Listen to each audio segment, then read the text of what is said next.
আসসালামু আলাইকুম। আমার কাছে দেখতে পাচ্ছেন একটি নোকিয়া মোবাইল ফোন। এই মোবাইলটির সমস্যা হলো তিনটে কিবোর্ডে কাজ করে না।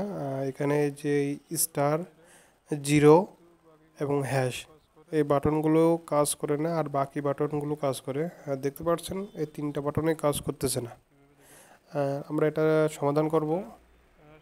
এখানে কি সমস্যা হয়েছে, আমরা মোবাইলটি খুলে নিয়েছি এবং দেখতে পাচ্ছি এখান থেকে স্টার, জিরো, হ্যাশ লাইন গেছে।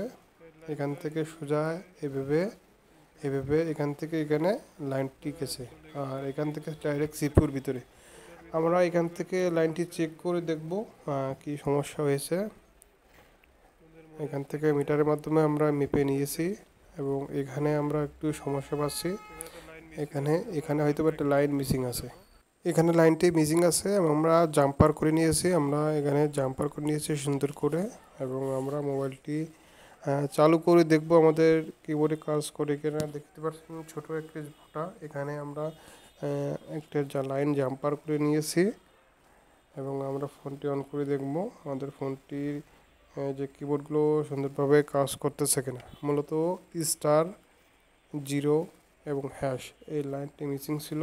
আমরা এখানে অন করে নেব ফোনটি।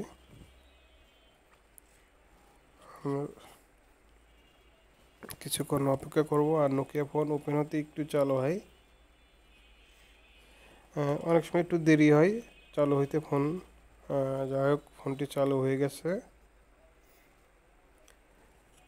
দেখবো আমাদের কাজ করে কিনা। জিরো, হ্যাঁ দেখতে পাচ্ছেন জিরো কিন্তু কাজ করতেছে। দেখি আপনার হ্যাশ, স্টার সবগুলোই ভালোভাবে কাজ করতেছে।